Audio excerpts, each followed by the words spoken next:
focused breath work. So we're going to take a look at applying focused breath work into your dynamic warm-up. A benefit of applying the focused breath work is that it helps center your students, increase their internal awareness, and increase their focus for the exercises to come. So think of your students when they first walk into class. They may have rushed to get to class. It may have been a stressful morning.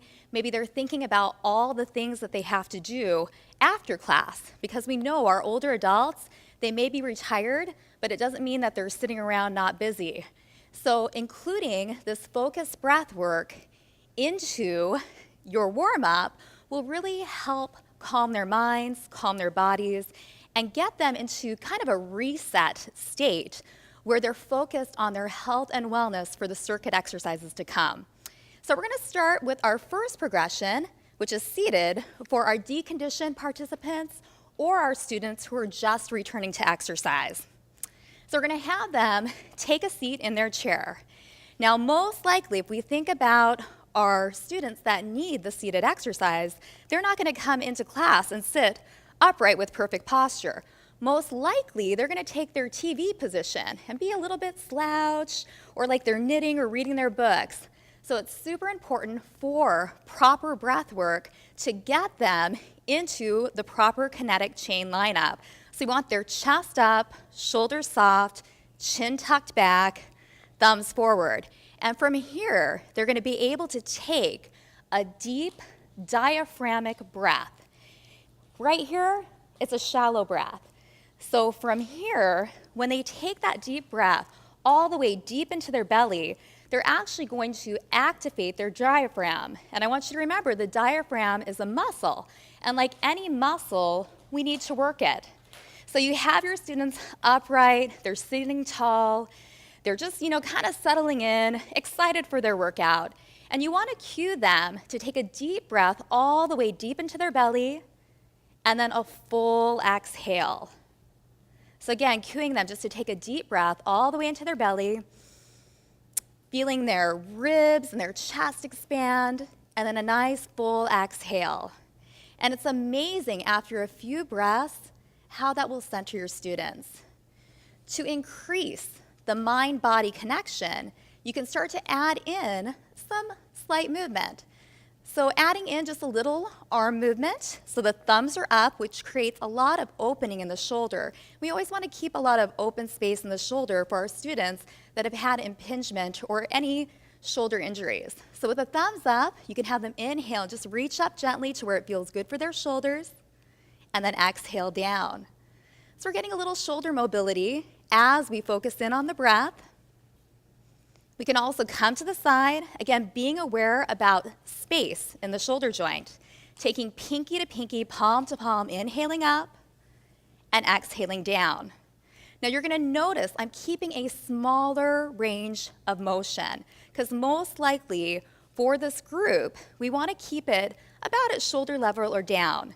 Now if they have the ability and they keep proper kinetic chain form, we can reach up higher, that's wonderful. But if you see your students as they're reaching up, if you see all of a sudden this happening, that is your indicator that you need to take it just a little bit lower. We want the shoulders level and relaxed down from the chest.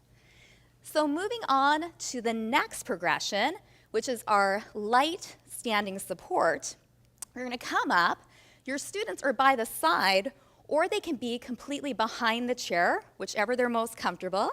We have a little bend in their knees, and again, you're gonna have them focus on that breath, inhaling up, exhaling down, maybe coming out to the side, and coming down. Then obviously, we're gonna have your students come to the opposite side of the chair and do the same thing. For your freestanding students, so our more advanced athletic students who don't need the chair, you're gonna come completely away. So there's gonna be no chair for your Excel level or maybe even your higher level experience classes. So we're gonna have them stand in straddle stance, knees are slightly bent, chest up, shoulders down. They're gonna inhale up and maybe they're reaching a little bit higher now. They have more range of motion, great form, exhaling down, or coming out to the side, again, pinky to pinky, palm to palm, where we have a lot of space in that shoulder joint. And then maybe you're able to integrate this deep, fluid breath into some of your stretches. So let's take the hip flexor stretch.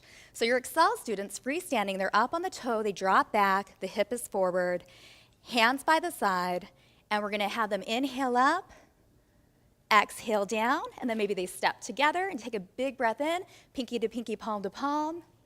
Exhale down, and they step back with the opposite foot on the toe, sinking down, inhaling up, exhaling down, stepping back together, inhaling up, exhaling down, and maybe you add in a little backward shoulder roll. Another bonus of adding breath work and focus on breath during the warm-up is that a lot of times your students, especially if they're weight training, so think of them doing a bicep curl, they're focused, and a lot of times when they focus, what they do is they hold their breath. So think, when they hold their breath, that creates pressure. And anytime the breath is held, it can raise the blood pressure.